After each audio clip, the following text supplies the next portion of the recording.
welcome to the Extreme Hardware podcast. I am your host, Alex, and I am joined here with my wonderful guests. This is Dr. Unicorn, Chris. Yeah, that's me. I'm a doctor. Hi. Okay. And we also have Simmons. Hi, I'm not a doctor. Okay. And lastly, we have our fantastically suspicious Candyman, Sebastian, also known as Frick Frock. Greetings and salutations. Right. Okay. Also, Alex, who made you the host? I I want to contest this decision. That was quick. Okay, I'm glad. Wow. Yeah, I'm glad glad we were you- fighting this out of the gate. Yeah. Thanks for bringing this up earlier. Well, we're gonna. I am the host. No one else wanted to be the host. Let's be No, honest. Frick needs to be the host. I want to be the host. No, Frick, you're going to be the host. It's a lot of work. Chris. No. So for our first topic of discussion, who is the host? First 3 episodes are just us arguing about who should be the host. Oh my god. No. Okay, no. For the actual first topic, if you have the Google Doc open. So, dual AMD EPIC 7742's crush. Absolutely crush. Quad Xeon 8180Ms in a leaked Geekbench score, which is interesting. It's not really leaked. It's just As Serve the Home has a lot of server hardware, and they just do this kind of thing because it's fun. Yes. So actually, how much do one of those AMD EPIC CPUs cost? List price, I don't actually know how much that particular one is, but like the most expensive one, list price is $7,000. Realistically, if you're a server vendor, you're getting it for a lot cheaper. If you're getting a Xeon, you're getting that especially for a lot cheaper. But it's really hard to get real information unless you actually work in that space, because these aren't retail, really. Yeah, I looked it up on Newegg. The highest price on Newegg for a 7702 is about $7,000, and the Oh, wow. cheapest one you can get, at least from the Epic Well, one. yeah, but that's a retailer. Yeah, and Yeah. Newegg is starting that. You can get an Epic Rome 7352 for $1,500 on the low end. Yeah. Wait, which one? 7352? 7352, on that one. 24 core, 2.3 gigahertz. Yeah. Ooh. That one is 7,800 officially. Yeah, according to the Tom's Hardware article, it's saying that Epic 7742 is MSRP at $6,950 per CPU. Oh, that's actually not bad. Like before discounts and everything, that's Mhm. cheap for a server grade CPU. Yeah. So we're also probably seeing a lot of markup right now just due to the initial hype of, oh my gosh, this new CPU is actually not garbage. Yeah, not like Naples. Right. It'll be interesting to see how many people adopt this. I think Google was actually going towards adopting AMD CPUs, which is Yeah, they've got a bunch of contracts in place. Twitter and Google and Microsoft have already rolled out Rome. I'm not sure if there's any other names, but also if you take a look at the motherboards, like Gigabyte and HP and Supermicro all have a lot more boards, and they're all a lot nicer for Rome than they are for Naples, because AMD proved that they could do it. So they didn't just get like bottom of the barrel trash like they did with the last Opterons. They got Amazon too. Amazon's losing a lot of ground to AMD with their server processing. that's interesting actually. Just down, like I think Amazon was Intel for a long time, and then Rome came along and just stole everything. Oh yeah. Wow. Ferrari must be happy because they actually stuck with AMD through, well, Phenom and Bulldozer. What was wrong with Bulldozer? Yeah. Fun fact, Ferrari got a special Opteron made for them. Was it I don't remember what the details of it were, but it was only in Italian? no, I mean it was just like a modified version of the standard like 62 or 6300 series Opterons. It was just like your basic ass piece of crap Bulldozer chip, but it was technically a custom SKU, I guess, to fit into like some F1 Oh, right. but like compute. Yeah. So when it booted, it said like, grazie ragazzi. Yeah. Okay. It's good to know. Did you see the thing where Lisa Su was at the Canadian Grand Prix and a reporter came up to her And she was like in the with the cars on the grid and stuff, and Ferrari had pole Excuse me, position. ma'am. Do you speak English? Yeah, that was that was yeah. not. She's like, yeah, but Did they know who she was? no, they didn't. And she's like, yeah, I'm here, at the Grand Prix. We sponsor this car, the Ferrari, next to me. Yeah, I'm the CEO of a big company, and we're sponsoring this. Yeah, How would they publish that? What? It was live. It was live. Yeah, it was live Oh, TV. okay. It was Sky. I think it was Sky, actually. Yeah, they did it live. So how old are these Intel CPUs? The 2018, right? It's based off of Coffee Lake, I'm guessing. Although they tend to be Skylake SP. Hang on, which one was it? It's the 8180M. yeah. I think these started showing up in the wild back in 2015, but they only got like an official retail mainstream launch in 2017 because they were, God, it was weird. Skylake server chips started showing up in like top 500 records way before they actually reached shelves and mainstream markets. But like, yeah, Google had a bunch and Facebook had a bunch and they were putting up scores, so we knew a little bit about them. But I think it was like mid 2017 that these actually came out. According to the almighty Wikipedia, it is Skylake W. Oh, okay, wow. No, it's not. Skylake W is single socket Oh. Simmons. Oh, really? Yeah. Oh. Yeah, it's different. Yeah, you're right. It You're really right. doesn't matter. It's just a server Skylake core. Oh, and they actually have replaced it since then with the 8200, which is coming off of Cascade. Which is the exact same thing, except it has a couple new instructions and Meltdown doesn't affect it as hard. It boosts a little bit higher as well. Mhm. Oh yeah, more boost clock. That's also good, but it's Yes. the same CPU. Yes. It has a lot of cache. Wow. Oh yeah, he's a big boy. How much of it is gamer cache? Game Probably like a diminishing return on that kind of thing, right? I mean, can you just pile cash as much as possible and it's always going to give you gains? Not always. More cache usually means more latency. However, if you can avoid trips to like memory, then yeah, more cache is Oh, there worth you it. go. That's why AMD has like half a gigabyte of cache in dual socket ROM now. We're using Wow. gigabytes to measure cache. I can't believe that, honestly. It's like 16, no, wait, dual socket. It's like 32 different chunks of cache, but you know, hmm Wait, is L3 cache? Mhm. Jeez. yeah, it's cool. Okay. It's good. He's a big So- boy. Moving on, there's actually quite a lot of AMD stuff. AMD's doing actually quite a lot Yeah. in the past like few months. They've just decided to release everything Mhm. and do everything at once. So the news tends to be kind of around AMD. AMD is actually readying larger 7nm Navi 12 node or silicon to power the Radeon RX 5800 series. According to the headline, that ends in a question mark. Yes. Although Komachi's a pretty cool guy, so I'm going to trust him on that. Oh yeah. Sure.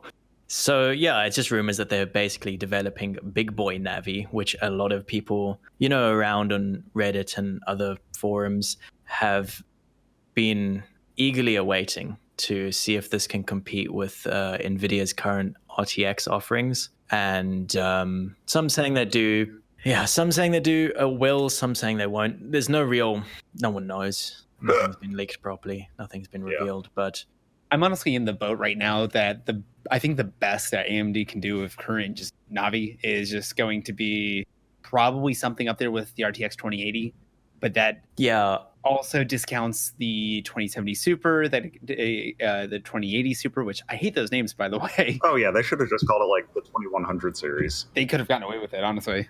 yeah. I'm kind of annoyed that the benchmark is always to match NVIDIA's graphics card. It's like, oh, this matches a 1080 Ti, this matches a 2080 Ti. I want to go back to when basically that wasn't matching, it was trying to like one up them. Isn't the point that it's matching the performance but for a lower price? The thing is, Often no. that's really all AMD can do, and they aren't even doing it for that much lower a price with a Navi. Because like what AMD did with Polaris, I remember on launch day, I skimmed through like RX 480 reviews and was like, yeah, this is what I expected it to be. It's a GTX 970, but from AMD. AMD's on 14 nanometer, NVIDIA's on 28 nanometer, and AMD has a node advantage, and that's what they needed to match like performance and energy efficiency. Same deal with Navi versus Turing. They've got a node advantage, 7 versus 12, and they can only match performance and energy efficiency at best, but they can't match flagship efficiency or flagship performance. The energy efficiency it's often worse. Oh yeah, no, it absolutely is. But yeah, but as of right now, with the NVIDIA higher end offerings, it's just a matter of let's see how much voltage we can pump into these things from the factory, and it doesn't matter because it's still the best. Yeah, that's another thing AMD needs to stop doing. Like voltage is bad. You want that to be low. So what? Just the AMD cards in general are offering a much higher stock voltage? Yes. Yeah, AMD usually overvolts. That's just been the... Yeah, but I was under the impression that with the 2080 Super, you were also getting a higher TDP from the factory. As much as we love those TDPs. I mean, TDP isn't voltage necessarily. That would just be thermal headroom. It's like, hey, we can boost longer and higher at a really nice low voltage because we bin properly. Isn't there some big issue with how they were regulating and like monitoring heat temperatures recently? Like supposedly they've got like new sensors in place that don't track temperatures that they give off, and like unlike anything else. Oh, there was a big scandal about how like Navi is reporting it's reaching 110 degrees Celsius. Except that's from like one sensor and one part of the core, and software isn't necessarily interpreting it right from what I understand. It might be, I'm not entirely sure. But regardless, it's a semiconductor. It's fine. It is within specification. That doesn't mean the entire friggin' die is like over 100 degrees. It just means a part of it is there's a little hot spot there. Like semiconductors can run really hot. Like MOSFETs are rated for 125 or 150 Celsius. It's fine. They're absolutely fine. Yeah, they were taking the measurement from like the center of the die, and meanwhile NVIDIA takes it from like the outer edges of the die. So they changed it. So AMD used to always take it from the outer of the die. That was their temperature measurement. With Navi, they changed it to 64 sensors across the die. They don't say, and then they average it. They don't say which or where the sensors are, just that there's 64. I'm guessing it is literally from inner to outer, 64 of them in a grid pattern, and they average it. Yeah. That's probably why as well they're reading a bit higher, because obviously edge temperatures are less than ideal, and they will be reading lower. NVIDIA hasn't changed as far as I'm aware, and they're using an average of sensors across the die. Yeah. And ultimately, temperature doesn't matter as long as it's running within spec. Like, if it's not thermal throttling because it's overheating, it's fine. Like, we're not looking at like the socket A Duron days or something where they would just cook themselves if you ran them without a heat sink. Like, it's fine. It's fine. Actually, do you know what? It's not ideal, but it's fine. Yeah, it might be the 64 sensors for NVIDIA, and then AMD is just measuring the middle of the die, I think. Yeah. But basically, they changed from outer, which was read cooler, to a different, more accurate measurement, which will read hotter. Right, and either way, it's just very silly to say, oh man, NVIDIA's running so much cooler. Well, all it matters is like how much heat is it, how much like electricity is it sucking? Or heat it's putting out, but yeah. Yeah, but it'll be like, if this uses more electricity, there's a very good chance it's going to output more heat. Right. Well, my point is more that, like, you can't compare these because they're so different. It would be like, I'm trying to think of a car analogy, but I can't think of a stupid car analogy. It would be like, see, the Ferrari is worse than the Porsche because the Porsche is really hot and there's like a thermometer on the engine, and the Ferrari is really good because it runs cool and there's like a thermometer in the AC vent. That was really bad. Yes. Yeah. That was very bad.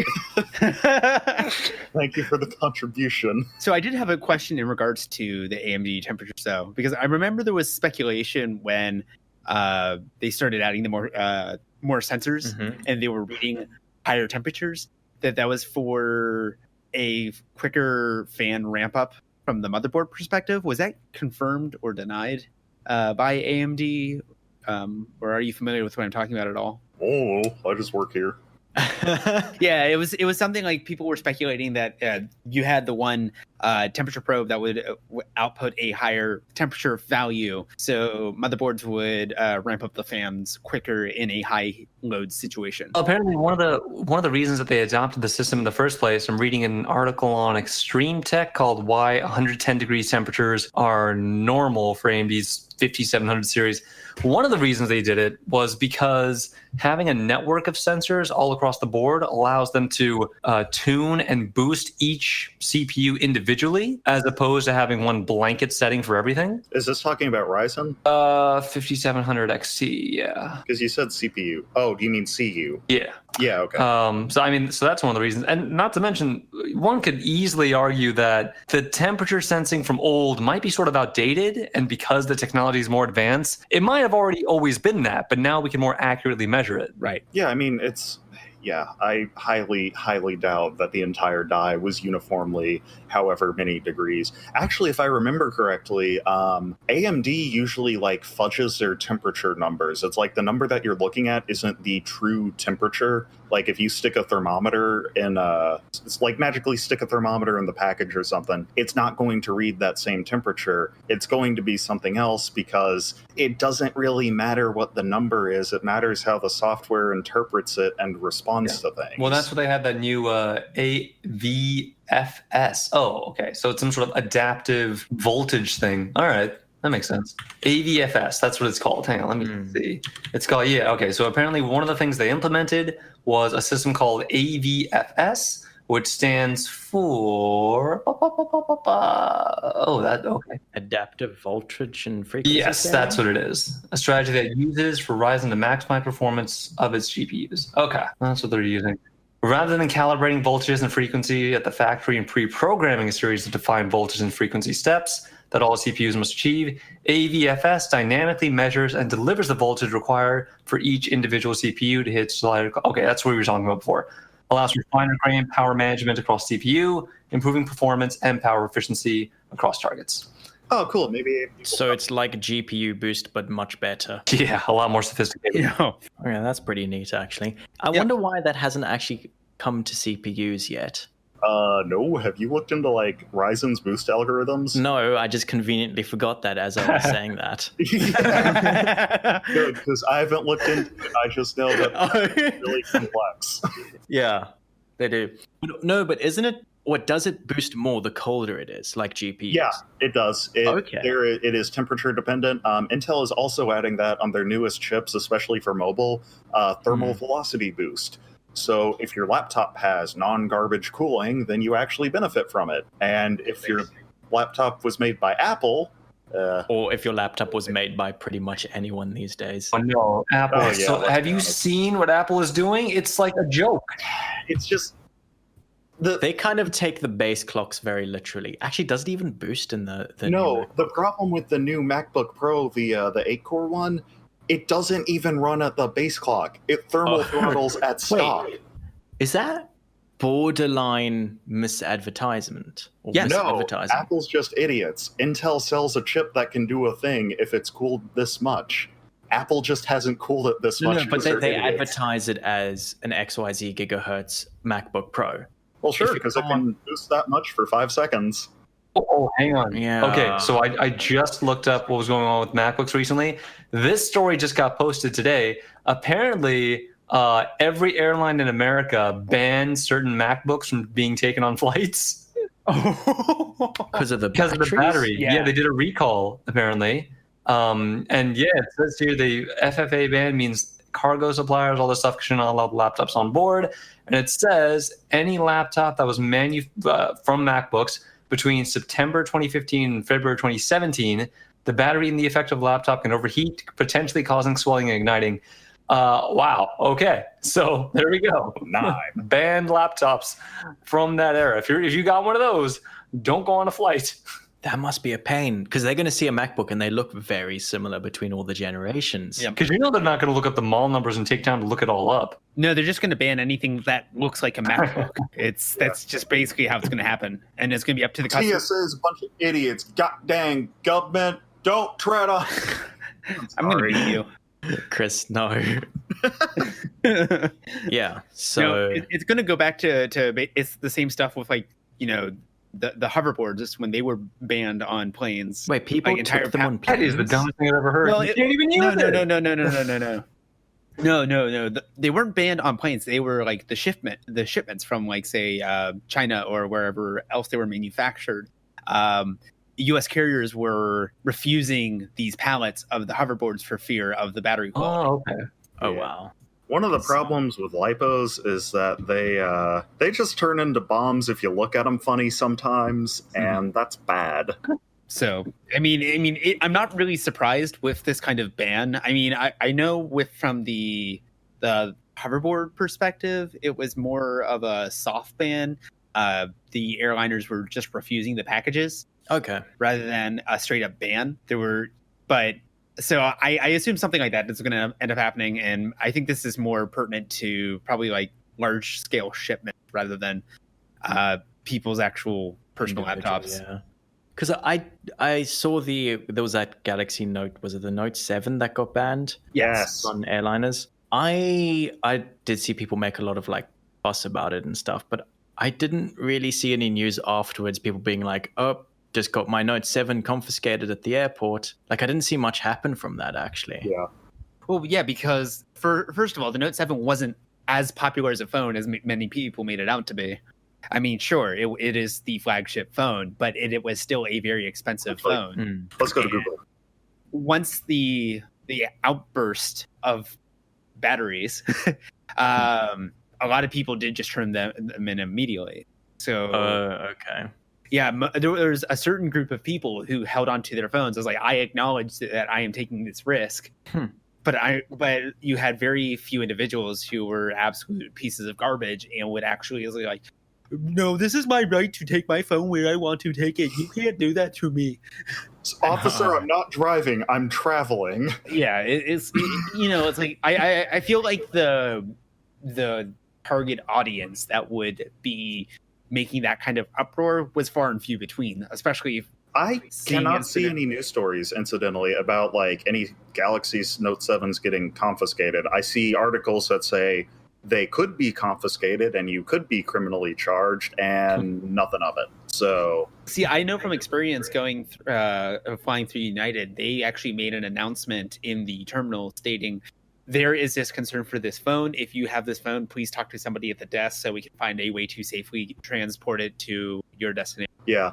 If I remember correctly, the issue with it was the design and the battery.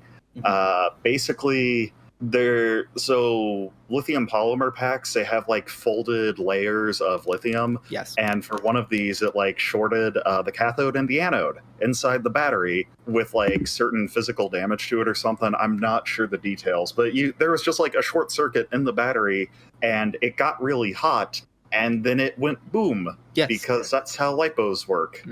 There's a really fun. Sometimes. There's a really fun topic I want to get to actually. I've just been eyeing this one for a little bit here. So I'm sure you've heard. Chris, you might quite enjoy this as well.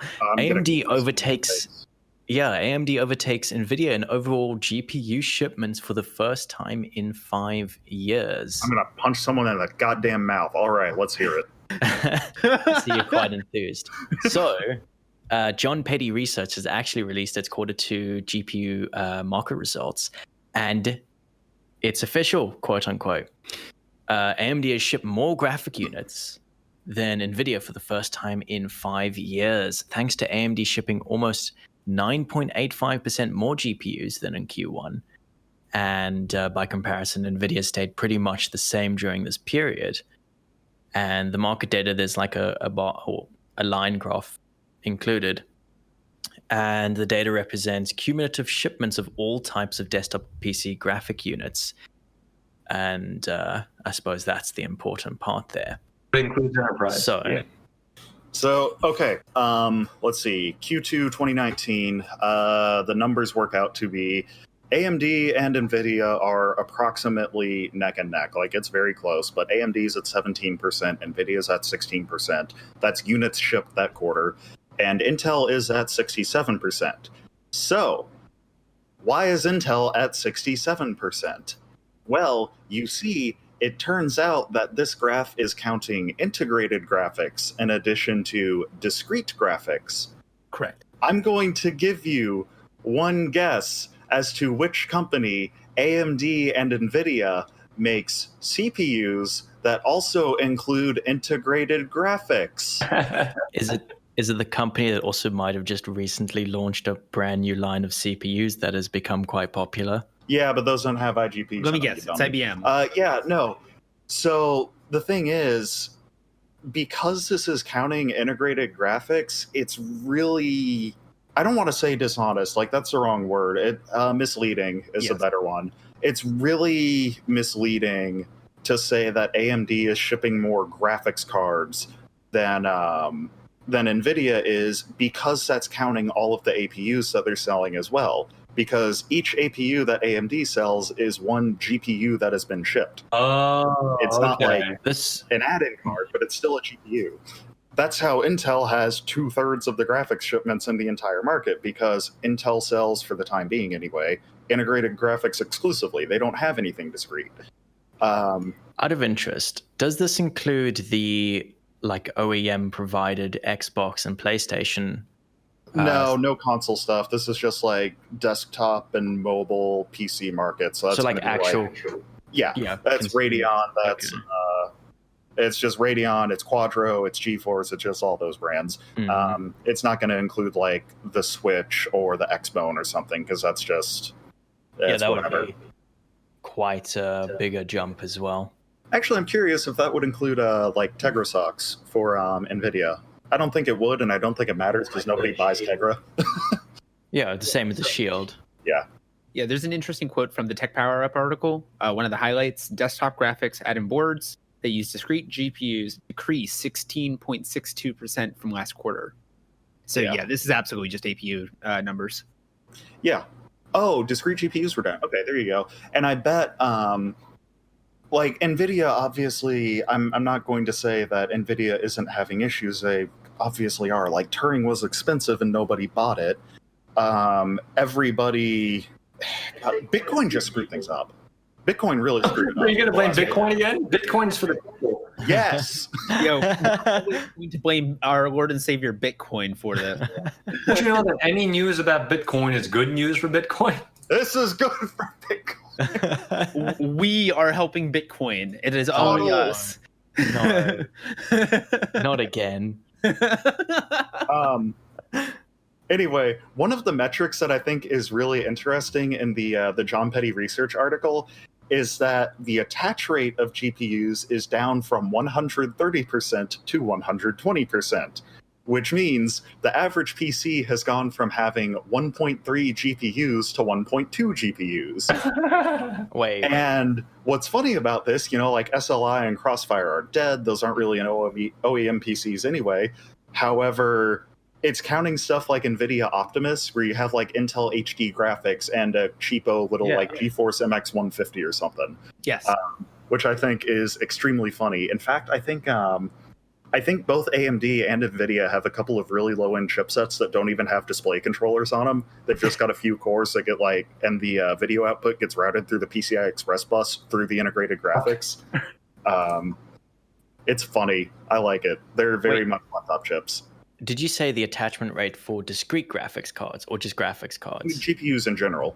So, but surely 1.2 would, I would have 2 because I have an Intel CPU and an NVIDIA graphics card. Would that not count as 2 then? So the average user has less than a discrete graphics card? Yes. Wow. I mean, dude, just look at how many Intel HD laptops are out there. OEMs do not care about graphics for the most part. Like, Apple cares about graphics. That's why Intel made Iris Pro. There's a long story behind that. Microsoft cares about graphics. That's why the Surface isn't crap. And the 1050 Ti. I'm trying to think. No, that's really it. I think like Apple and Microsoft are about it as far as graphics go. Even if you obviously like Razer, Asus, MSI, Gigabyte, all their gaming ones, like that Asus laptop, which like the keyboard folds down and it splays out, and there's 2 jet fans in the Is that middle. real? Have you seen that? Have you seen this transforming laptop? I need to show you this. I'm pretty sure I've seen a G post about it. It's Does it have RGB too? of course. Oh, of course. wait. Speaking of fold-out laptops, whatever happened to that triple-screen laptop that got stolen? No one don't- knows. Yeah, I really hope that they would turn up somewhere. I really hope that like somebody is just out there using this, writing their novel at Starbucks or something. They sit down at Starbucks and just That was around the time when just unfold their laptop. I don't think that would. First of all, that is absolutely something that I would do. I think I'm enough of a regular that I could like set up a mini desktop and they Yeah, would but be okay with it. You know that would never happen because you Because I have social anxiety. No. Oh yeah, that. Somebody using the thing out in public. Because the moment somebody would go to like a Panera Bread or a Starbucks and they would pull out this monstrosity of a laptop, it would be just another like a modern day rendition of people bringing CRTs McDonald's. Somebody would snap a picture and it would get on social media and they'd be like, "We found them." Yeah, about exactly. Just like how unbelievably quickly that thing would break. Everybody was freaking out about the new Samsung dual screen phone that came out and how quickly that thing would break. Oh, yeah? How quickly do you think this would break? Well, the screen doesn't fold, so I'm sure it's better. Yeah, it's actual just like attached screens, just attached by flimsy hinges. This is a laptop. Yeah, so it's fine. You can Yeah. absolutely get some stronger bolts. It'd be Yeah. fine. They straight up said at the presentation that this is very fragile. Please do not touch it, but we'll let you play games on it using like an add-in keyboard and mouse. Oh, okay. Yeah, I mean, I don't know. There must be a big market for these gaming laptops. Like, we've all seen quite some crazy, wacky, the one with like the actual built-in mechanical MX Brown keyboard. Dude, I love that legit thing. want one of those. The problem is I don't like brown switches, and I don't want to like solder 100 Cherry MX Blues to the thing. It's okay, Chris. You're allowed to be wrong about your taste. No, but what I don't Simmons, understand, I'm gonna punch you in the face. Please do. who buys these? Like, who honestly buys them? So the number one market is like college students. Yeah. A lot of parents who buy these laptops for their kids to take to college to be educated. Are they like Then there's- Chinese exchange students? Why are they spending $6,000 on these? No, I mean like I No, no, saw no. regular ass people with these like all Yeah. 4 years. My professor has one. He's got like an MSI gaming laptop. He doesn't play games. It just has good specs and a nice size screen. So I was going to say that's the next part though. It's like content creators, anybody who's doing any like sort of mobile video production or just something on the side. Like you see all the stuff with like the YouTube channels going to the different trade shows and doing their editing on the go. This is one option, but I've seen it with people who are doing small video projects or people who are doing like small scale rendering or stuff along those lines. As like Cluster on laptop. I mean, more specifically, the really wacky, weird ones that Acer and Asus make, like the one with the MX Brown keyboards or the one with the foldable keyboard tray. Oh yeah, those I ones guarantee are they only really- make like 1,000 units of those things. Oh, like, 1,000 Just I for, mean, like- those are desktop replacements. I've seen apparently a lot of people in the military like those because they can take them with them when they get deployed. Yes. It's a lot easier to do that than a desktop. But you actually get some nice gaming horsepower. right. Yes. So like Okay. people who are traveling a lot but need a powerful desktop would have that. Would otherwise have a powerful desktop. Yeah. Yeah. I mean, it does make sense, I suppose, but Like there's a niche for it. And that's why I get irritated when people on PC Master Race say, or build a PC, just say, "Oh man, you should just build a desktop. It's a lot cheaper." Shut up. I need mobility. yeah, there's probably a reason why they went for a laptop in the first place. Yeah, and there is a big markup on this hardware too, right? So you Oh, yeah. get to advertise it way above and beyond what you would be spending on the desktop price. Yeah. But then you pay a premium for small package. So That's why the Razor Blade there's came definitely out. more land. But I mean, you also get some. I mean, it's the only time a small package is wanted. yeah, I told you about it. I'm sorry. No, we're leaving that in. We're doing it live, boys. Oh, goodness. So, yeah, I gamed on a laptop before. I had a 2006 MacBook Pro. Oh, God. Yeah, before they went to Unibody, when there were still like all the individual aluminium panels and then just plastic riveted together, and they all bent. Did you play Nanostor? That was the best game on those MacBooks. So I was so determined to play Crysis, right? And I had an 8600M with 128 megs of VRAM, and it unsoldered itself twice.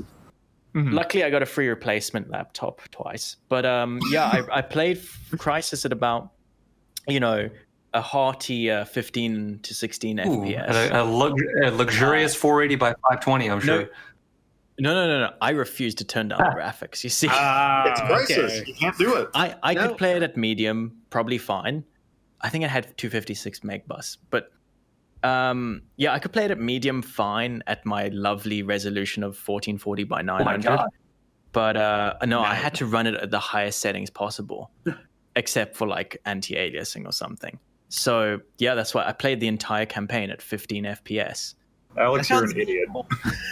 The boss fight was really hard. She was even worse. No, the Crysis 2 was worse. That was like about 2 FPS. I actually didn't finish that because The steady rate of PowerPoint. yeah, I was like, you know what? I tried to finish like the first level and I really couldn't because it just took so long. So I kind of gave up on that. But that laptop back then could even bent. run it. Wait, 2 FPS in Crysis 2? Yeah. Alex, you should have turned down tessellation because all that concrete is really hard to render. I couldn't even turn it on because it didn't support it. I later did still play wanna make Crysis that 2. Yeah, I played Crysis 2 on my 5870, and that was not that much better because although it did do tessellation, it was still only like It was it AMD struggled. tessellation. Yeah, I think it still used an HD 2000 series tessellation unit. I wouldn't be surprised. Yeah, that'd still be Terascale. Because what I believe that they actually AMD demoed tessellation like in the HD 2000 series way early on, and it never got adoption until DirectX 11, and they were kind of like they didn't change much about the way they did it, so it was very slow. And then the 6000 and then the 7000 series obviously massively improved it. Did Cayman actually do that? Like 6900 series? Yeah. Huh. I didn't realize that had tessellation. Yeah, it was the 5870 was the first like GPU with tessellation. And then the 480 came out, which I still love. I really want to buy a 480. I love the way the cooler looks. Like the Dude, only 480 person. pulled up so much better than like anything from Kepler. I'm pretty sure that both Maxwell and Fermi are outperforming Kepler these days. Yeah, as someone who had a GTX 690, yeah. That's right, you bought that on purpose. Unironically. So this is going to sound really stupid, but one of my big reasons for buying a 690 was I really liked the cooler. It's because you have a dual GPU fetish and you refuse to stop. What about the box art? Did it have a sexy red-haired lady on it? Because my GPUs all did. No, So yeah. the 690 was the first card with that metal NVIDIA cooler that they just have on like every single card since. Very manly. High testosterone. It was supposed to be made out of like magnesium and aluminium and be this like super premium option that only the Titan and the 690 were going to have. See, And then they just put it on every graphics card. That makes you I feel felt how betrayed. I was betrayed by the jacket man himself. Honestly, though, like I wish that I had a reference 780 because I've got like a PNY 780. It's aftermarket and triple fan, and it's actually pretty good. But I want the reference 780 because I love the Betamax cooler so much. It's so good. It's a vapor chamber, and it's a reference cooler, and that's good. No, Simmons, no, do not post a Titan Z. Let's not forget about our Let's favorite forget about dual the GPU, Titan, the Titan Z. It Z. was Everyone- $3,000 for $2,000 worth of Titan Black, and it performed worse. and it performed worse. Yeah, that Okay, was but you'd get to be a founder, so that's pretty cool. No, that wasn't even the Yes. Founders Edition. That was just, look, guys, it's a dual GPU for content creation. Oh, it's garbage. Was that? No, that wasn't the last dual GPU. The one from AMD was the last dual Radeon GPU. Pro Duo? Oh yeah, the Yeah. Pro Duo. Yeah, That Pro was Duo with was the- actually pretty cool. I really want to get one of those, honestly, just for having that kind of unique It's hardware. such a tiny circuit board. It's like 8 inches long because. I'm sorry, we're talking about inches and tiny. It's like an 8-inch circuit board because HBM is magic, and there's no air cooling at all because it's all in one. HBM1. Oh, actually, no. That's a much bigger circuit board than I remember. Wait, is HBM2 even relevant nowadays? Yes, it absolutely is. It's being used in everything high end. Wait, hang on, what? I thought HBM was the suck. When did it become not the suck? Well, HBM has never been the suck. It's just AMD is bad at implementing it. Oh, okay. NVIDIA has like almost 1 terabyte per second in GV100 right now. I think next gen 4-stack HBM cards can hit like 2 terabytes per second memory bandwidth. Push out. But I'm gonna interrupt HBM you is for- fast enough to fill up my C drive in half a second. I'm going to interrupt you for a second, Cynical, because No. you're omitting the fact that these high-end GPUs that he's referring to are all in the server space. Oh yeah, they're data center only. Like, oh no, Right. no. I mean like Vega 56 and Vega 64, they crapped the bed there. Like they did not do a good job with HBM because they were like, ooh, we're gonna save money and use 2 stacks. Yeah, that's what I was and then the talking about. Radeon 7 comes out and actually has 4 stacks, and then AMD discontinues it after a month. It wasn't a month quite, but it was. I mean, it was a pretty short period of Yeah. time. Incidentally, it outperforms Navi, and they discontinued it. Yes, Andrew, I said chatty on. Yeah, it is a little bit annoying that Nvidia's not pushing HBM down into their consumer thing. I Like, don't it's- see any purpose for it though, because HBM is that much more expensive to produce, Yeah. and then from the standard consumer perspective, you're not really getting any real benefit. Like Well, I want more VRAM. that's Well, if you fine. want more VRAM, then you got to go with, for the time being anyway, GDDR6. That goes up to 48 gigabytes. I think. Okay, but I think you just can in do general, 96. and okay, I suppose in general, this is much more of a general complaint than just with the HBM2. It's just more, I suppose, because HBM2 tends to work out to 16 gigs because 4 times 4. Yeah. But I really hope that the next RTX 3080 maybe Yeah. doesn't stick on 11 gigs for the TI range and then 8 gigs for the non-TI.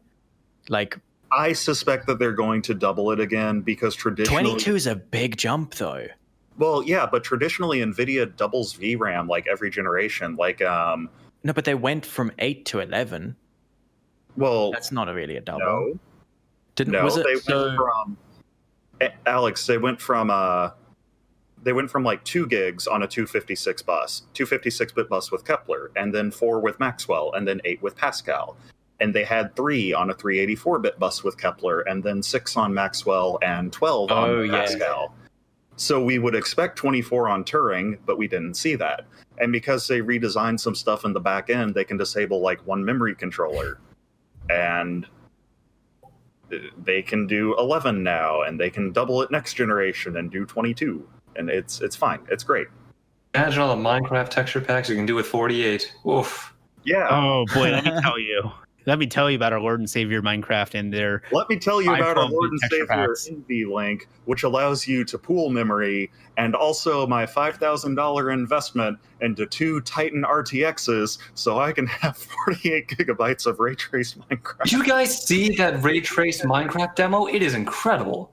Oh, I love it so much. I legit want to upgrade to RTX for Minecraft. Oh my yeah, god. right. no, but you'd I'm have to on use the spectrum. I want Minecraft. you'd have to use The the smartest C# thing one, NVIDIA the ever C# did release. was partnering with Mojang to get that out there. Because guess what? I guarantee you all the kids that play Minecraft now are gonna go get an NVIDIA card. I'm a grown up and I want RTX. Exactly. For Minecraft. If they can somehow implement it into the non-C# one, like the non-Bedrock edition. Oh, the Java edition? Yeah, there's no way that's going to happen because Java edition is just terrible. No, so it's the same people who made the Sonic Ether's incredible shaders, I believe, or one of the ray tracing packs.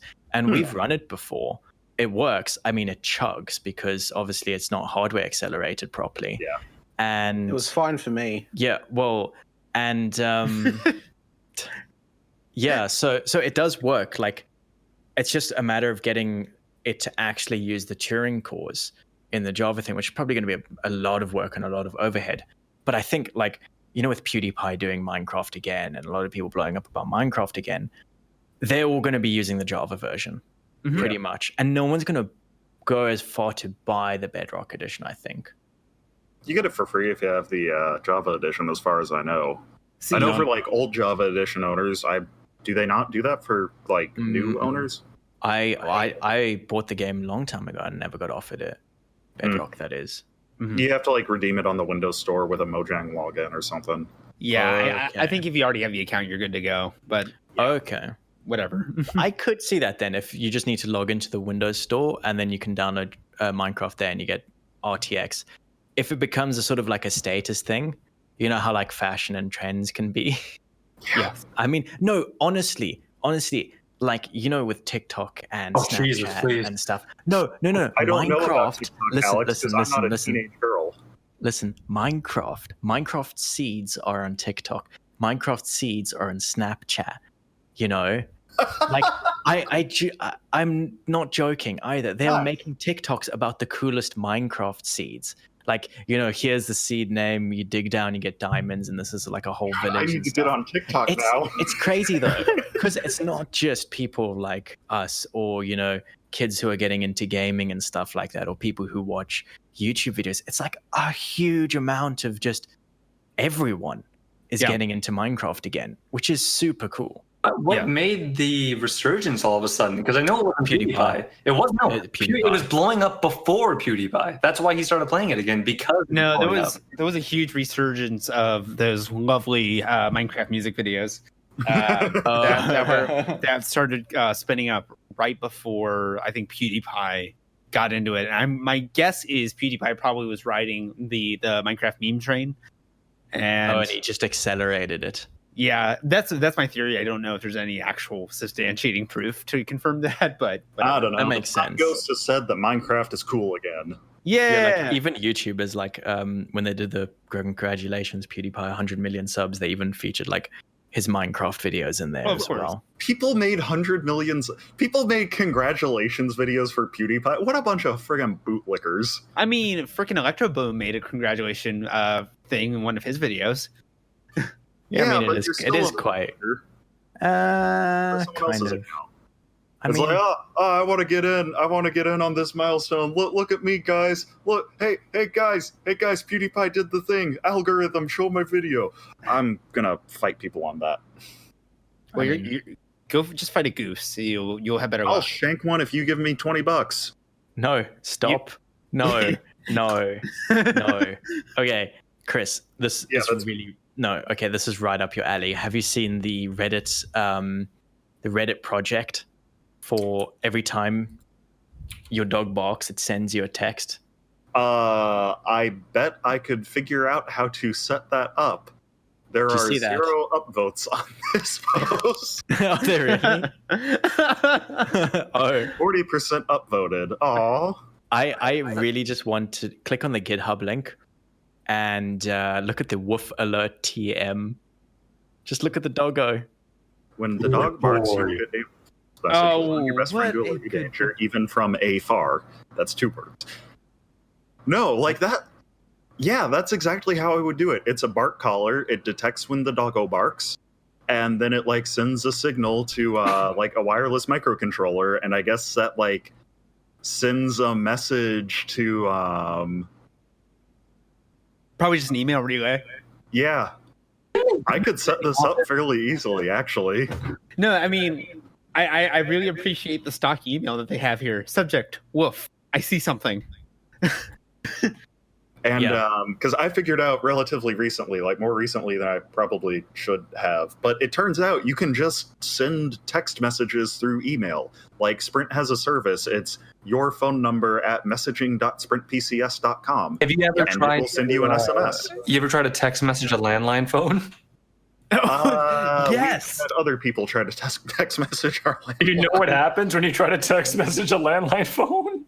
Yeah, it's scary. The robot reads it. Imagine getting that like fucking 1 a.m. You're like sound asleep. You hear your phone ring. You pick it up. It's like, hello, how are you? Okay. That you have received a text message from phone number at pop. Hello, LMAO. Okay.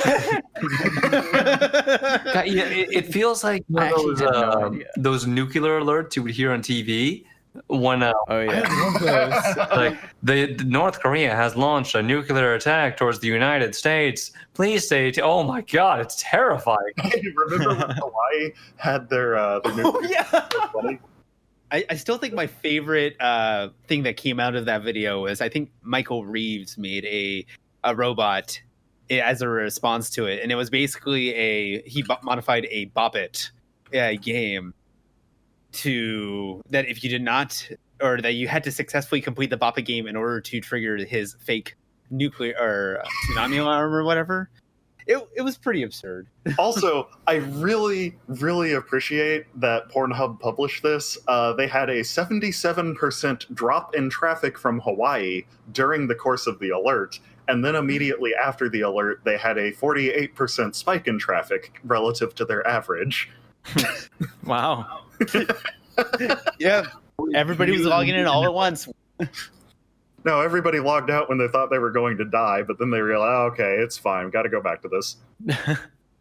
Goodness. That's Have you actually kind of the opposite of what I would expect to occur in that kind of scenario. Well, Actually, hang on. no, I'm not going to hang on. Pornhub dropped 15 minutes after the whoopsies. This was a false alarm. Yeah, it spiked. Okay. Yeah, no, it dropped when people thought they were going to die.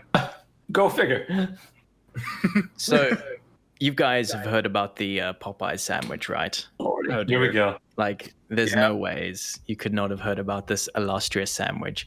So, as a Canadian, it was a little bit confusing because I found out they actually have offered sandwiches here for a while. That's a good dog. I like that. Well, so I used to work at a Popeyes in high school, and we sold catfish po' boys on the regular. So Okay. Are those like sub sandwich types? yeah, they were. Okay, no, the ones in Canada are also a little bit weird. It looks like it's on ciabatta bread. Oh, It's not interesting. actually like a burger bun. But yeah, these are the burger buns that people are going crazy over.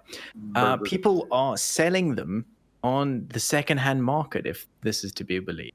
Black market sandwiches.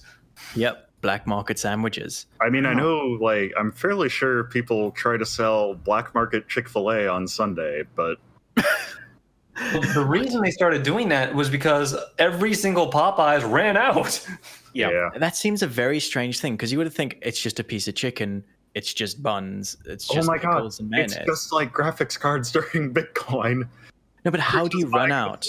Just to sell later. Okay, so it comes to the quantity thing, right?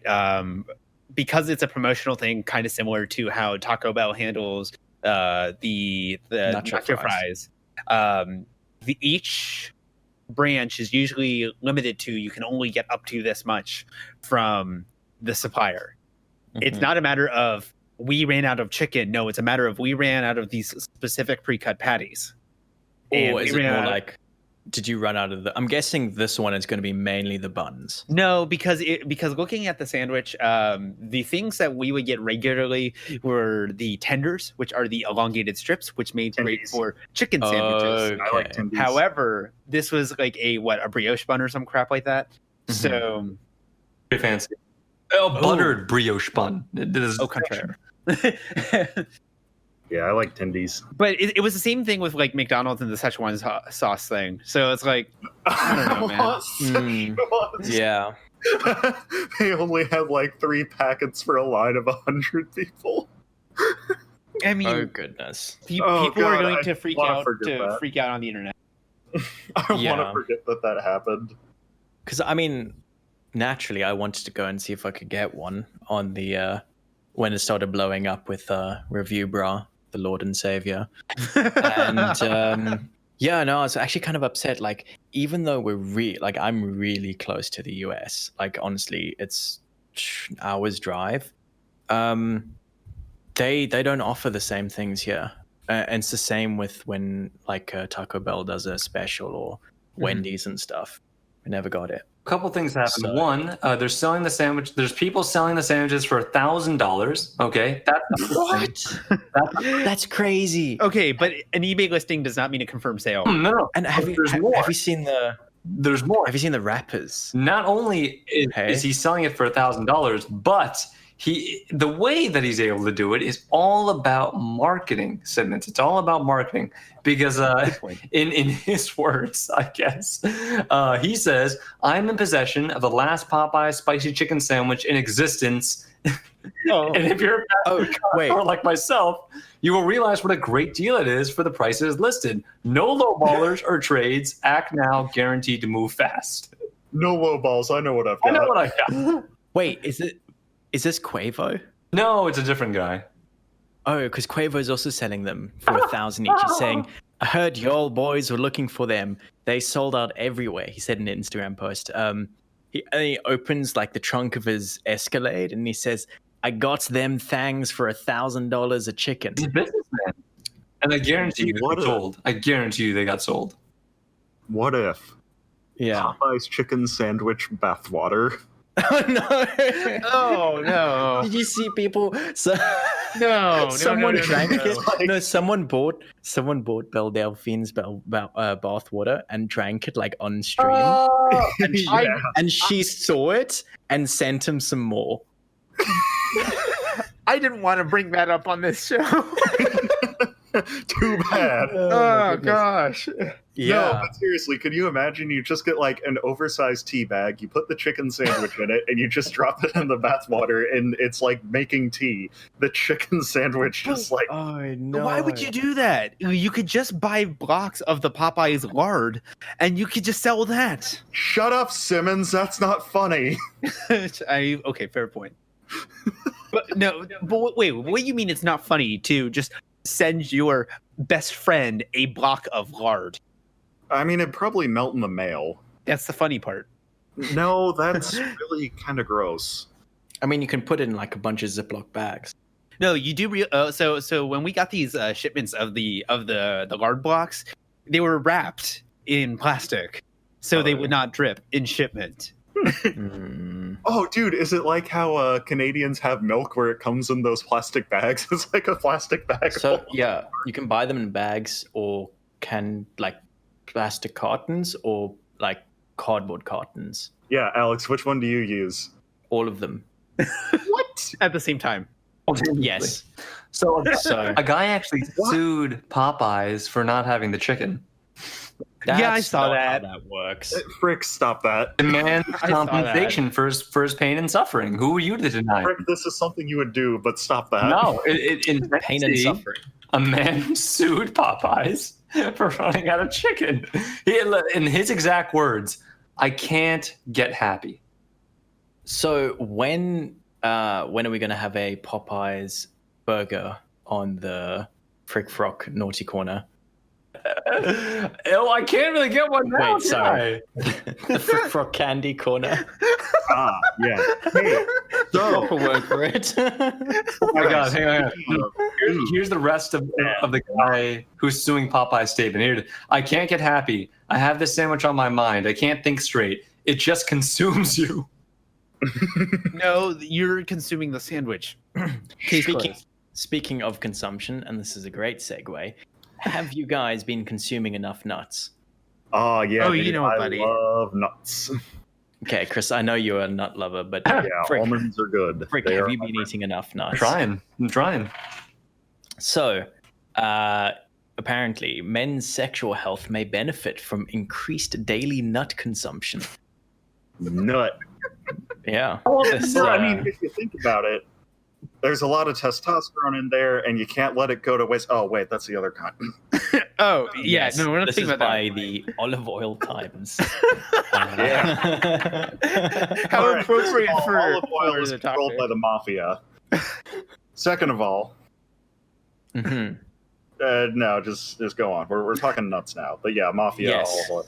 So people, or men rather, participated in a recent 14-week clinical trial that they added 2 extra handfuls of nuts to their daily diet, and they had improved sexual function.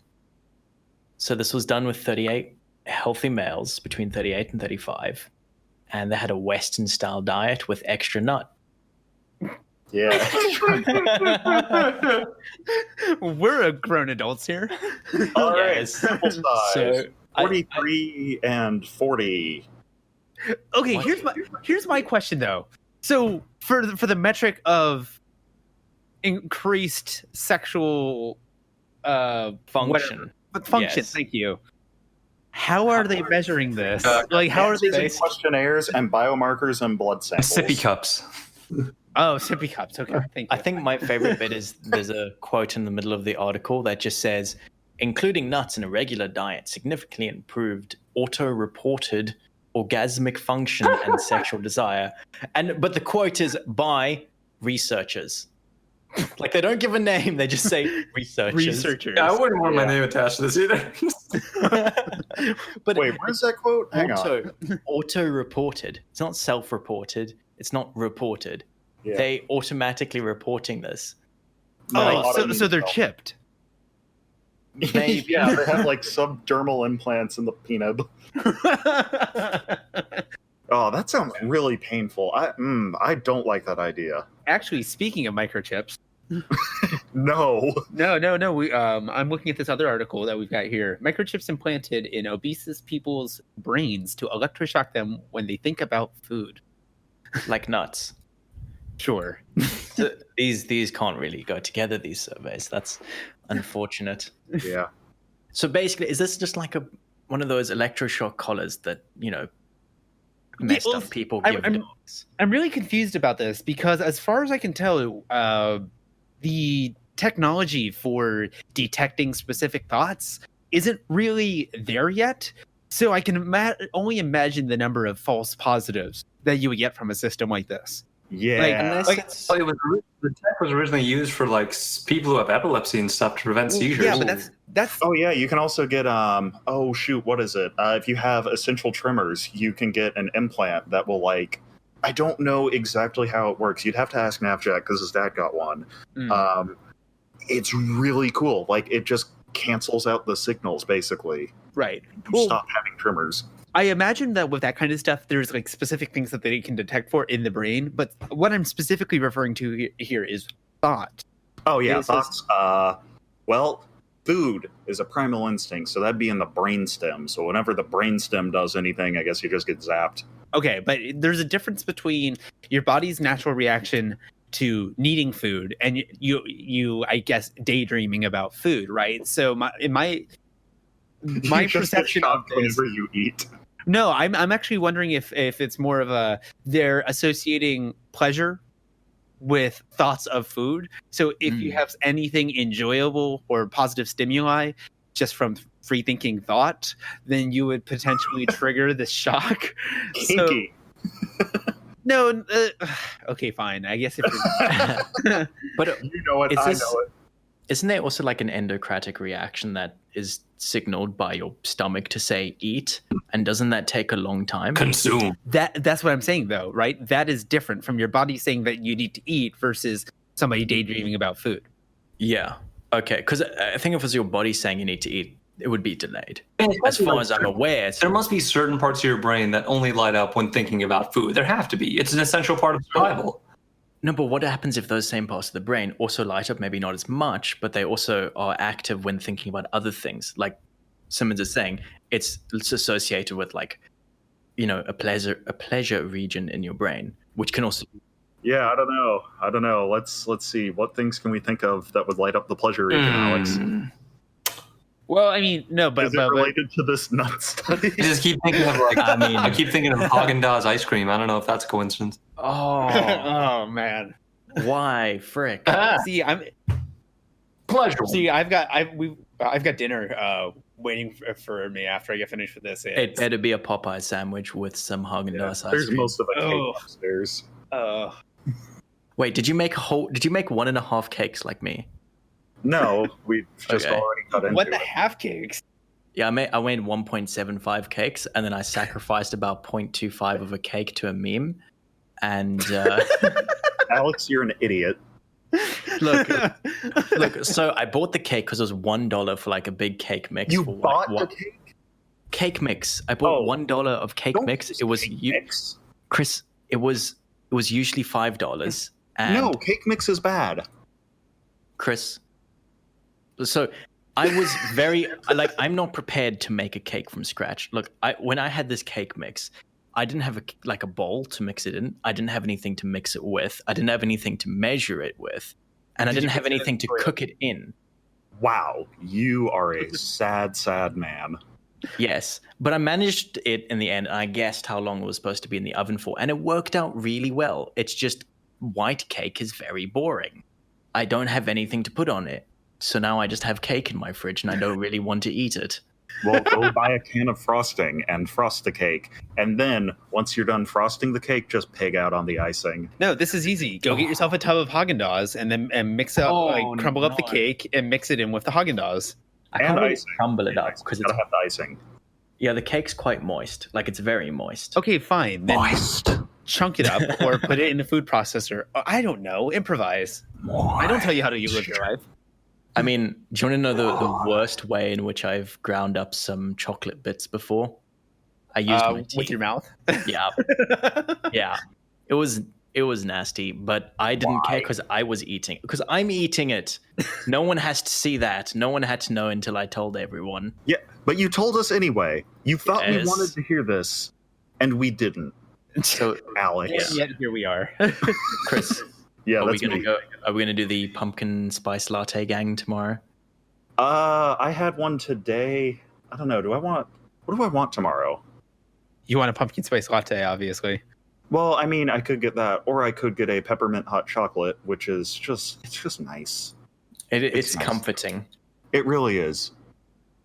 You need to get it in one of their ceramic mugs as well. No. And then no just ceramic. Okay. No. So, I think before we devolve into just rambling about nonsense, that's what we haven't been doing. Definitely not. I think it's time to wrap it up, really. Yeah. So yeah, thank you for listening to the Extreme Hardware podcast. It's been fun. Yeah, that's us. We're the Extreme Hardware podcast. Thank you, Chris.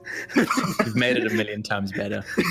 This is the best outro. I was going to say, before we close up, did he say extreme hot pants? Is that what I heard? No, that's something entirely different. Okay. That project never got off the, That's too bad. Yeah. Okay. Well, with that amazing outro, thank you and goodbye.